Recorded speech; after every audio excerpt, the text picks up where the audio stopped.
Community boating's mission in 3 short words is sailing for all. We welcome everyone to come here, get out on the water, learn to sail, and enjoy the river, wind, waves, sun, and sailing.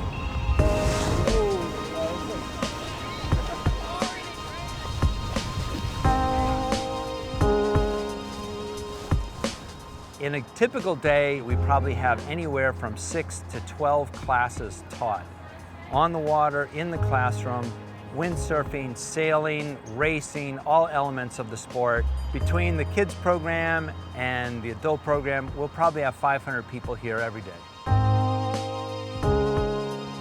So it's a really broad-based community of people who are really engaged in being community boating together.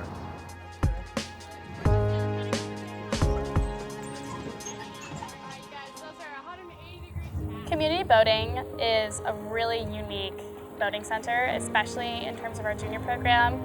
The size of it, for one, and also the accessibility really lends itself to a massive amount of diversity, which is great for the kids and the social community here.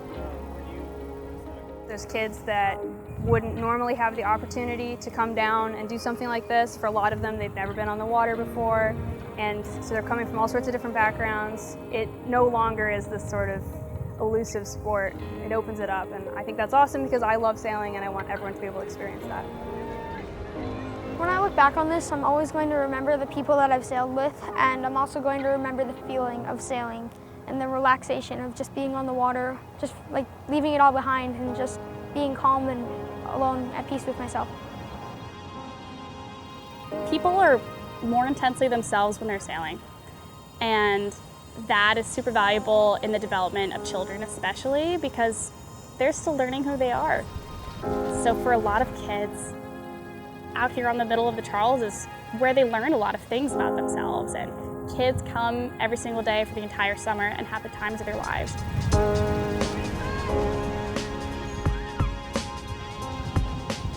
I think one of the great things about sailing is there's a million different ways to do it.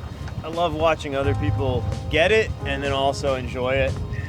In general, it is a really cognitive sport, and sort of the orientation aspect of it is really important. So a lot of skills that are really different from a lot of other sports. So you find people that maybe you don't think of themselves as athletes that really enjoy sailing.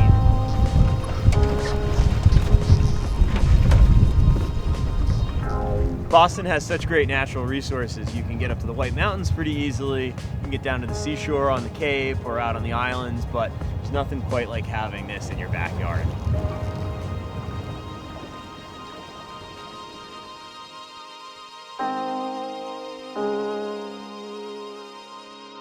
Okay, so tacking. Oh, we got a nice breeze now. All right. When you're out here, you're unfettered. You know, you're making a boat move with just the wind, and you're controlling it, and you're getting a little bit of a heel, a little bit of a thrill, and it's therapeutic. It really is therapeutic. And the thing is, I'm out here, but you can't tell I'm handicapped. I'm able to sail this boat just like anyone else. And let me tell you, the cheapest thrill in a regatta is when you beat an able-bodied sailor. That is such a cheap thrill. Many folks that are handicapped don't explore or realize that this type of sporting venue is available to them. Handicapped people get to leave their handicap on the dock when they do adaptive sailing, because everything is equal out on the water. Okay, the fact that you limp or can't walk doesn't matter. The adaptive boats compensate for that. And you're out there letting the breeze pull you and push you up and down the Charles. It's a wonderful thing. And community boating is right in your backyard and lets you do that.